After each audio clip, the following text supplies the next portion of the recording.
이어지는 게 말씀인데요.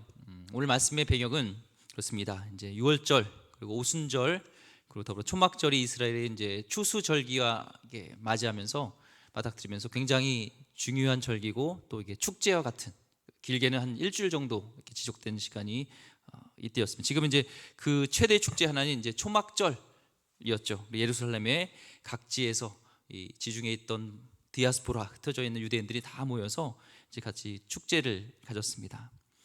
이 예루살렘에 많이 모인 인파 속에서 누가 계셨냐면은 바로 우리 주님이신 예수님이 계셨어요. 예수님이 거기 왜 가셨을까요? 축제하러 가셨을까요? 예수님은 다른 이유보다도 거기 모인 사람들에게 참된 진리의 말씀을 전하기 위해서 예수님은 그곳에 갔습니다.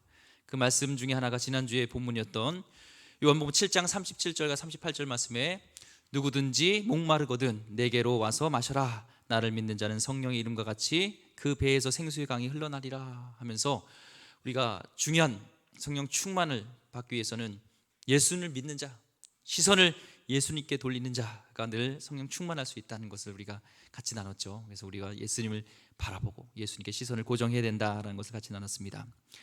드디어 이제 일주일 동안의 축제가 다 끝났습니다.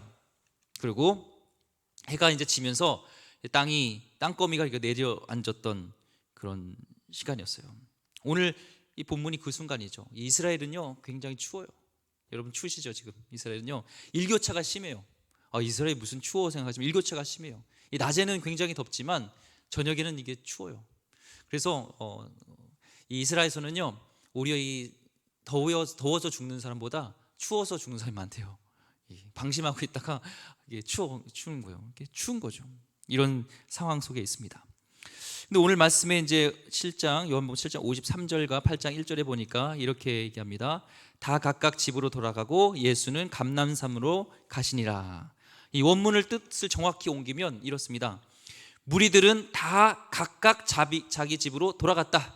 그러나 예수님께서는 홀로 감람산으로 가셨다라는 거예요. 이 짧은 본문이지만 여기서 이 상반된 두 가지의 모습을, 두 사람의 모습을 우리가 발견할 수 있습니다. 첫 번째는요, 이 무리들은 굉장히 이기적인 그런 모습이죠. 예수님은요, 이 대제사장들, 막 바리새인들, 서기관 이런 사람들의 그런 생명을 위협받는 그들로부터의 생명을 위협받는데도 불구하고 이 예루살렘에서 이 본인들에게 하나님의 진리의 말씀을 선포했잖아요. 막 이들이 감동도 받고 은혜도 받고 요즘 따지는 뭐예요? 좋은 이제 강사님을 초청합니다 해가지고 이제 부흥성회를 연 거죠. 막 이 말씀 가운데 아멘 요 앞에 가지고 막 아멘 하고 막 말씀으로 은혜 받고 말씀으로 응답도 받고 말씀에 놀라운 역사들이 일어나고 막 그랬어요.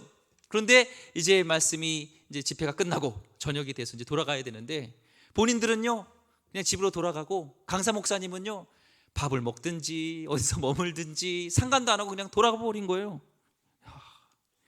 어때요? 이기적이지 않나요? 그렇게 말씀을 들었으면 우리 성도님들은 안 그럴 거다. 이 말씀 묵상하면서 우리 성도님들은 안 그러겠지라는 생각을 해요. 그렇죠? 저기 신방 갈 때 보면은 뭐 이렇게 한 군데 갈 때 괜찮지만 여러 군데 이제 대신방 같은 게 하면은 요즘 코로나 때문에 못 하지만 작년에 이제 대신방 갈 때 보면은 이렇게 부탁을 해요. 다과를 짧게 적게 뭐 차라든지 간단하게 해라고 해요.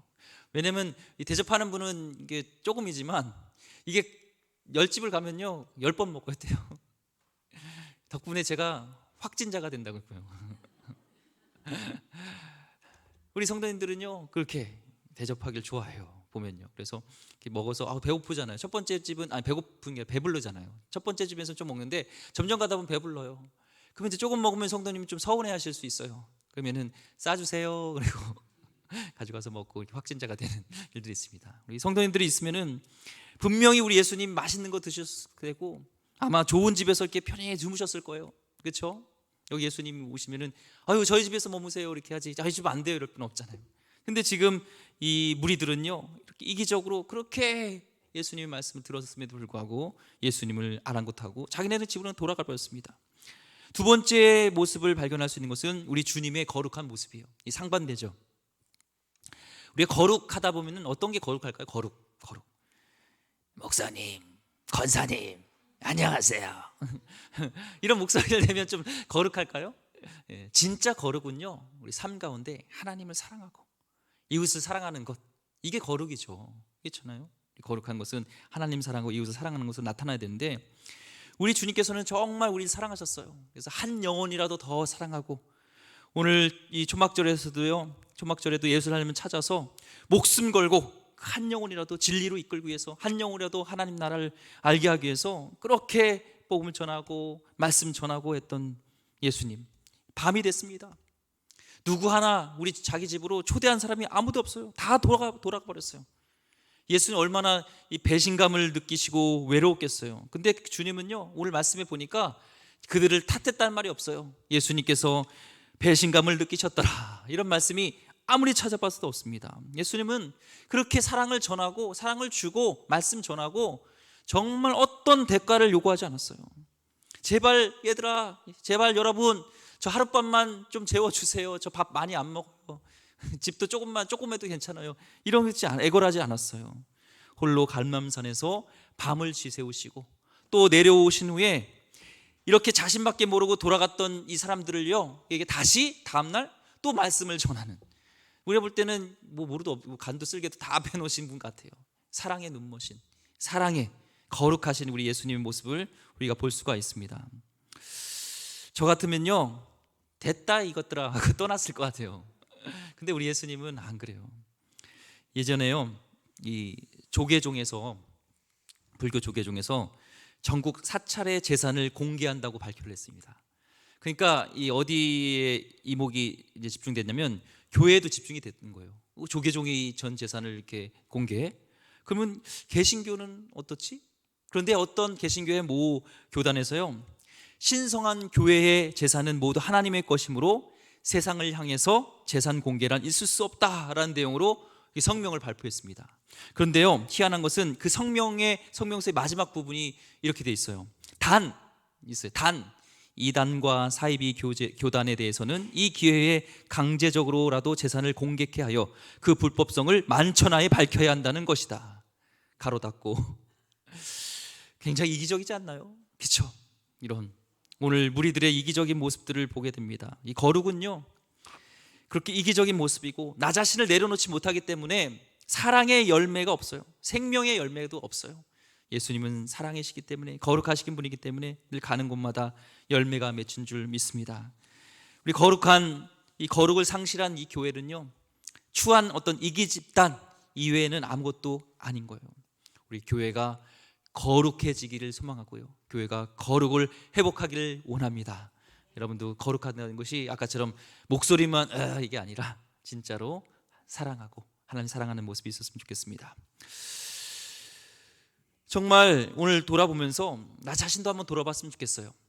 혹시 우리가 주님으로 인해서 많은 감동을 받고 많은 은혜를 받지만 결정적인 순간에 주님을 외면했던 오늘 무리들과 같이 나는 어떤가를 한번 돌아봤으면 좋겠어요. 나는 그런 이기적인 그런 욕구를 쫓아가는 그런 사람은 아닌가 한번 생각했으면 좋겠습니다. 오늘 예배드리면서 막 방방 뛰고 은혜 받고 눈물 흘리고 했지만 예배당을 나서는 순간 아무 일도 일어나지 않는 오늘 무리와 같은 그런 모습이 안 되길 소망합니다. 이 영어 단어 중에서요, 이 재밌는 어원이 있어요. 보면은 영어 단어 중에 남겨두고 떠나다라는 뜻을 가진 단어가 live예요. live, L-A-V. 살다도요, live예요. L-I-V. 그리고 사랑한다라는 뭐죠? love예요. 또 그 믿는다는 뭐예요? believe예요. 근데 이 비슷하죠. live, love, believe. 이 어원이 같다는 거예요. 어원이 같아요. 그러니까 이 어원의 상관관계로 해석한다 보면요, 믿는다는 것은 떠나는 거예요. 나 자신을 버리는 것이고 진리 안에 사는 것이고요, live요. 또 믿는다는 것은요, 한마디로 사랑하는 거예요. 사람을 사랑하고 하나님을 사랑하는 것입니다. 우리가 믿음 하면 다른 것이 아니라 나 자신을 내려놓고 또한 진리 안에서 머물면서 한 영혼을, 하나님을, 사람을 사랑하는 것이, 이것이 믿는 것인 줄 믿습니다. 주님은요, 자신을 어떻게 그렇게 이기적인 우리들을 사랑하실 수 있을까요? 왜 우리는 또한 주님을 믿노라 하면서 내 자신을 내려놓지 못한 채 이기심에서 우리는 헤어날 수 없을까요? 예수님과 무리들의 차이, 이것은 곧 예수님과 우리의 차이인 줄 믿습니다. 오늘 본문에서 그 해답을 좀 찾아보려고 합니다. 다시 한번 우리 53절과 8장 1절 한번 읽어보겠습니다. 시작. 다 각각 집으로 돌아가고 예수는 감난산으로 가시니라. 아멘. 바로 당신을 버리신 예수님과 자신을 버리지 못한 이스라엘 무리들을, 곧 우리와 차이점은 바로 감람산에 중점이 있어요. 좀 감람산. 주님께서는요, 두 다리를 뻗고 누울 수 있는 이 집이요, 예루살렘에 있었을까요? 없었어요. 그러나 한 곳이 있었는데 하나님께 무릎을 꿇을 수 있는 감람산이라는 곳이 있었다는 거예요. 무리들은요, 집도 있고 뭐 지금 따지면 뭐 도곡 타워 팰리스도 있고 뭐 맛있는 맛집도 있고 다 갈 곳이 많았는데 예수님은 그런 곳은 없지만 딱 하나 뭐가 있었냐면은 감람산이라는 거예요. 감람산은 뭐예요? 누가복음 22장 39절 말씀에 보니까 우리 같이 읽어볼까요? 시작. 예수께서 나가사 습관을 따라 감람산에 가심에 제자들도 따라갔더니. 뭐예요? 습관을 따라서. 이게 처음이 아니에요. 계속 반복됐다는 거예요. 계속. 뭐예요? 물러남의 시간, 하나님과 독대하는 시간, 내 자신을 내려놓고 하나님의 뜻을 받드는 순간, 하나님 나를 비우고 하나님을 채우는 시간이라는 거예요. 그 뿌리 깊은 영성을 쓰신 강준희 목사님이 이런 얘기를 했더라고요. 많은 이렇게 한마디로 이렇게 뜨는 목회자들 있잖아요. 부흥 강사분들이 단명하는 이유가 있다는 거예요. 뭐냐면 채우지 않다는 거예요. 채우지 않고 비우기만 하면 결국에는 물러나게 된다는 거예요. 근데 그 채우는 게 어떻게 채우냐? 물러나야 된다는 거예요. 이렇게 감난산에 가서 따로 하나님과 독대하는 시간, 하나님의 은혜로 채우는 시간, 이게 필요하다는 거예요. 사역을 하고 이럴 때 먼저 우리는 뭔가 하려고 하는데 이거보다 중요한 것은 먼저 내가 주님의 은혜로 채우고 주님의 뜻으로 채우고 내 자신을 내려놓고 내 야망을 내려놓고 내 욕심을 다 내려놓는 시간이 필요하다는 것입니다. 예수님은요, 습관을 따라서 계속적으로 이렇게 물러남의 시간을 가졌다는 거예요. 이전에 소양강 댐 아시죠? 소양강 댐이요, 그걸 만들었을 때 무려 몇 년 동안 그 물을 가둬놓냐면 3년 동안 가둬뒀습니다. 3년 동안. 이 방출 안 하고 물을 이렇게 내려보내지 않고 3년 동안 가둬둔 거예요. 이 댐으로서 역할을 하려면 3년 동안 이렇게 가둬둬야 된다는 거예요. 채워줘야 된다는 거예요. 마찬가지 우리도요, 우리가 흘려보내기 위해서 주의 선한 행위를 베풀기 위해서는요, 먼저 우리가 주님의 의뢰로 채워야 되고 주님을 우리 안에 모시는 시간을 가져야 되고 정말 주님과 함께하는 정말 그 감람산이 있어야 될 줄 믿습니다. 여러분의 감람산은 어디예요? 이 예배당일 수도 있고 여러분 있는 곳, 습관을 따라서 그냥 한 번 하고 끝나는 것이 아니라 매일매일 주님과 만나는 정기적인 그 감람산이 우리에게 필요한 줄 믿습니다. 이 특별히 예수님께서는 이 감람산 중에서도요, 겟세마네라는 동산, 언덕이에요. 아까 얘기했지만 언덕, 거기에 가셨어요. 거기서 날마다 기도를 하셨는데 여기 보면요, 원래 이 겟세마네라는 뜻은 기름틀이에요. 여기에 뭐가 많았냐면 그 올리브, 감람, 이 올리브잖아요. 그래서 감람산이에요. 올리브를 짜는 곳이 있었다는 거예요. 거기 가서 사람들은 기름을 짜지만 예수님은요, 땀을 짜시고 눈물을 짜시고 피를 짜시면서 정말 땀방울이 핏방울 되도록 그렇게 간절히 기도했습니다. 왜요? 내 뜻을 내려놓고 하나님 뜻을 채우고 하나님으로 가득 채우기 위해서 날마다 그렇게 했다는 것을 보게 됩니다.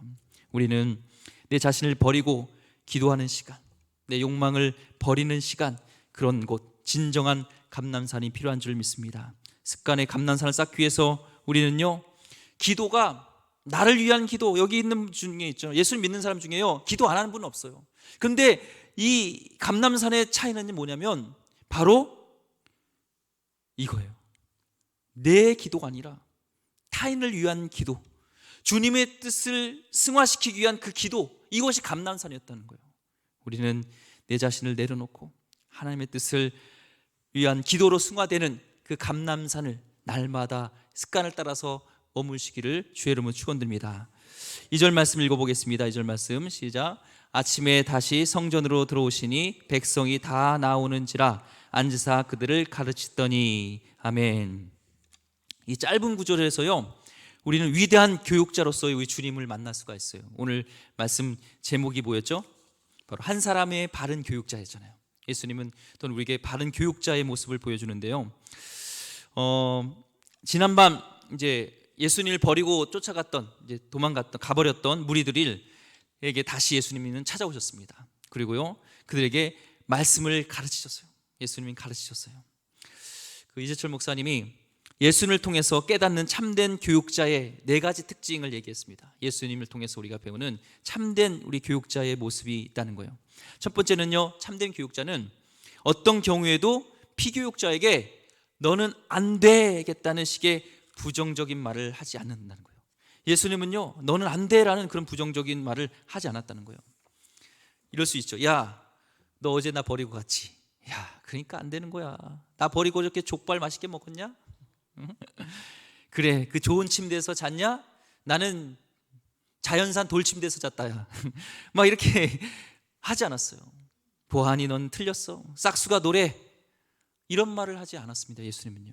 부정적인 말들은요, 그에게 내재해 있는 다른 어떤 가능성마저 이렇게 파괴시켜서 쓸모없는 인간으로 만든다는 거예요. 이 세계에서 유명한 교육으로 하는 나라로 유명한 나라가 어디죠? 이스라엘. 유대인 교육이 유명하잖아요. 그런데 이 유대 민족이요, 이 초등학교, 중학교 가서 이 등수를 우리는 이렇게 매겼잖아요. 뭐 수미양가도 하고, 아시나요? 수미양가. 그래서 어떤 애가 계속 이렇게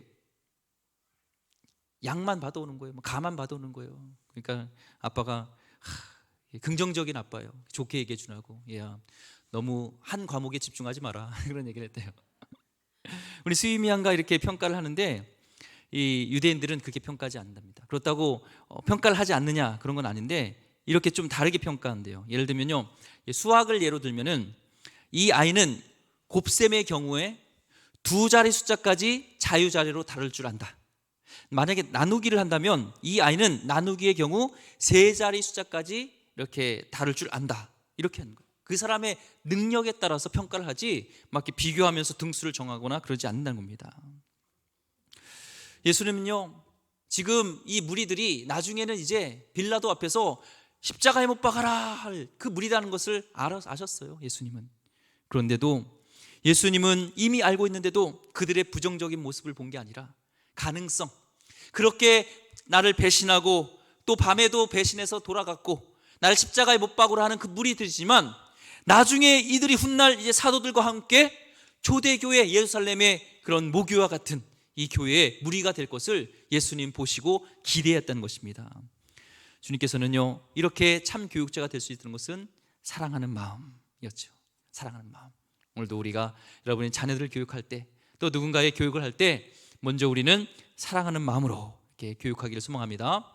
두 번째 참된 교육자는요, 어떤 경우에도요, 언성을 높이지 않는다는 거예요.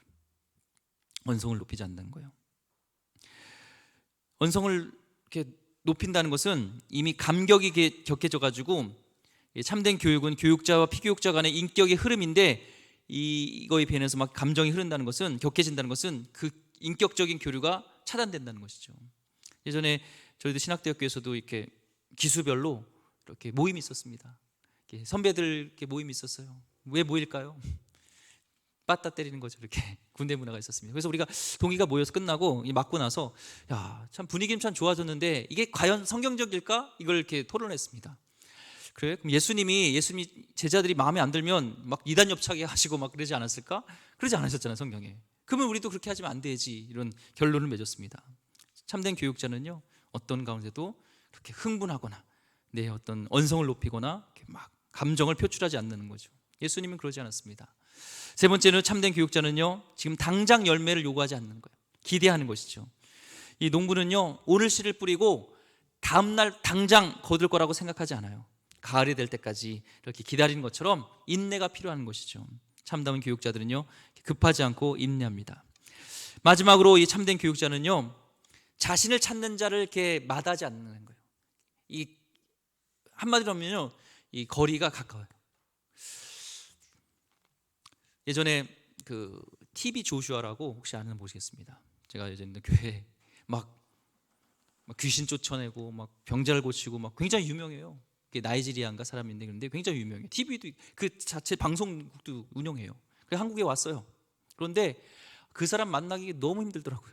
왜냐면 그 앞에 막 경호원들이 막 있어요. 막 그래요. 그런데 더 있다라는 그 책을 보니까요.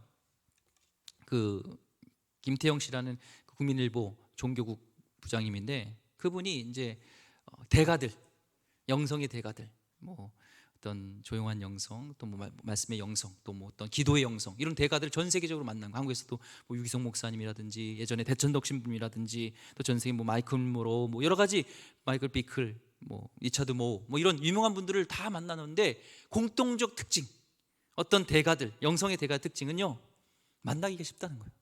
우리 예수님처럼 참된 교육자들은요 그래서 가까이 있기 때문에요 사람들이 제자들이 필요로 하는 사람들이 가까이 있어요. 멀리 하는 것들은 벽을 쌓는 것은요 참된 교육자가 합니다. 가까이 할 수 있는. 저도 문턱을 가깝게 해가지고 이 목양실에서 아무 때나 막 들고 들어오잖아요. 네, 어쨌든 이렇게 참 교육자는요 자신을 따르는 제자들에게 둘러싸여 있게 마련한 것처럼 예수님은 항상 이렇게 무리들과 제자들과 함께 했던 것을 보게 됩니다. 예수님의 그런 사랑으로 인해서요 낯놓고 기억자도 몰랐던 이 베드로가요 결국에는 사도 베드로가 되었고 또한 그런 복음을 전하는 또한 크리스찬들을 핍박했던 그런 사울이요 복음의 순교자로 변했던 것은 예수님의 사랑, 예수님의 사랑으로 전한 그 가르침 때문인 줄 믿습니다.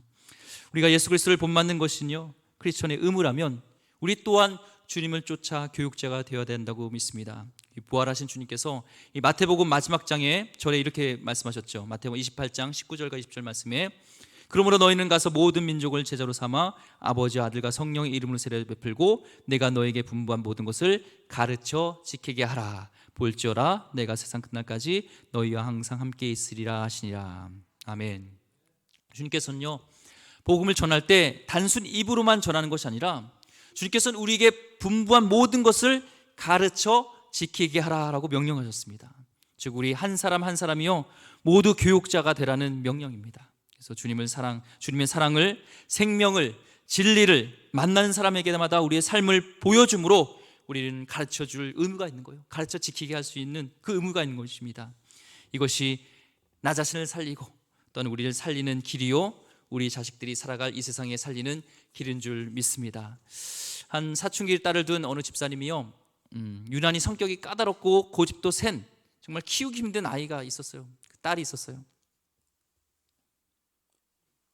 우리 자식 같다, 예전에 우리 자식 같다 이렇게 생각할 수 있는데 초등학교 다닐 때요 항상 잔소리를 하고 야단치는 것이 일상이었어요 이 집사님이요. 그런데 이제 이 딸이 중학교 다니까 이게 노골적으로 막 반항을 하네 이 아이가요. 너무 힘들었어요. 하나님께 막 기도했어요. 하나님 너무 힘들어요. 어떻게 해요? 근데 하나님 주신 마음이 너는 나를 믿지 않는다 라는 말을 주는 거예요. 너는 나를 믿지 않는다.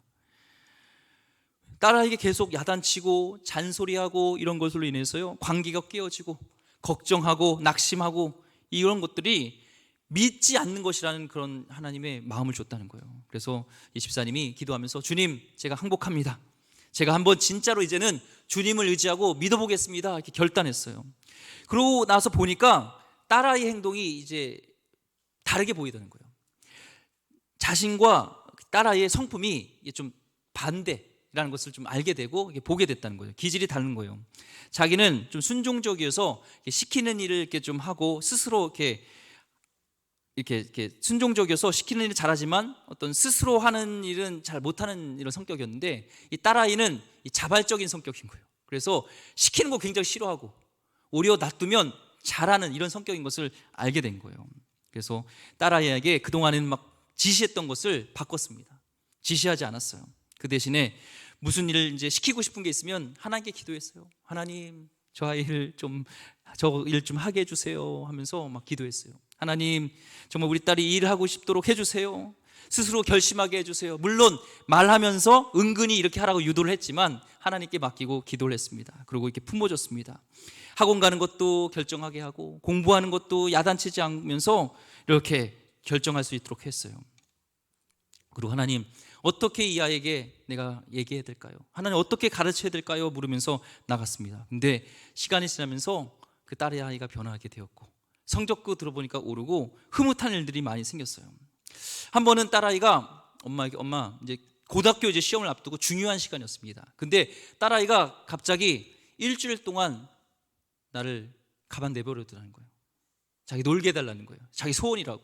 그래서 들어줬습니다. 그러니까 일주일 동안 아이가요, 예전 같으면 턱없는 그런 부탁이었는데 이제 믿는다고 했잖아요. 하나님께 맡기고 그 아이를 사랑하기로 결정하고 이제 그만 놔뒀습니다. 그랬더니 보니까 막 방에서 뒹굴고 막 늦잠 자고 막 PC 그 컴퓨터 게임 하고요, 막 친구들 만나고 막 자고 너무 힘들었어요. 특별히 이제 5일째 되는 날 너무 힘들어가지고 막 그 감정이 폭발하기 일보 직전에서 금식을 했습니다. 금식을 안 하면 도저히 이 감정이 폭발이 어떻게 할 수 없어서. 그런데 일주일가 되는 때 그 딸이요, 외출에 갔다 오면서 예쁜 엄마를 위한 티셔츠를 사갖고 왔어요. 그리고 엄마한테 얘기를 한 거예요. 엄마, 내가 엄마한테 정말 3번 놀랬어. 그건 왜 놀란 줄 알아? 첫 번째는 일주일 동안 맘대로 놀라라고 해서 그걸 허락해 줘서 너무나 놀랬고, 또한 화내고 잔소리 퍼붓지 않는 거에서 너무 놀랬고, 공부하라는 얘기를 한 번도 안 해서 정말 놀랬어. 그래서 정말 좋아. 나를 믿어줘서 엄마 고마워. 그러면서 아이가 엄마를 좀 테스트했던 거예요. 그러면서 이제 나 놀 만큼 놀았어. 나 이제 공부할게 하면서 그 다음부터 아이가 공부하는 애로 변했다는 겁니다. 우리 주님의 마음이 아닌 내 마음으로 화를 참지 못하고 폭발했다면 그 아이가 어떻게 됐을까라는 그 감정을 토로하면서 이 집사님이요, 눈물로 간증한 것을 봤습니다. 여러분, 우리가 먼저 예수님의 마음을 담길 소망하고요, 여러분의 감람산에서 이기적인 걸 내려놓고 주님과의 깊은 교제를 갖는 그런 시간 갖길 원합니다. 또한 여러분 가정에서, 교회에서, 일터에서, 어느 곳에서 예수님의 모습을 본받으면서 사랑으로 가르치는 사랑의 교육자, 예수님 끝까지 우리를 믿어줬던 것처럼, 우리 사랑했던 것처럼 사랑하는 하나님 귀한 교육자가 되기를, 그래서 가르쳐 지키게 하는 것을 그냥 내 지식으로 가르치는 것이 아니라 주님이 보여주셨던 그 사랑으로 가르쳐 지키게 하는 하나님의 사람 되기를 주의 이름으로 축원드립니다. 기도하겠습니다. 하나님, 우리 모습이 예수님을 닮은 그런 바른 교육자가 되길 원합니다. 하나님, 우리가 말로는 너무나 사랑을 얘기하고 말로는 하나님 잘하지만 나의 행동으로 옮겨지지 못한 것들을 주님 용서하여 주시옵소서. 이제는 하나님 나의 삶으로 하나님 가르치는 하나님의 그런 귀한 복음 전도자 되게 하여 주시옵소서. 우리 가정에서, 일터에서, 삶에서 하나님 주님 모습 닮은 귀한 바른 교육자로 살게 하여 주시옵소서. 귀하신 예수 그리스도 이름으로 기도드립니다. 아멘.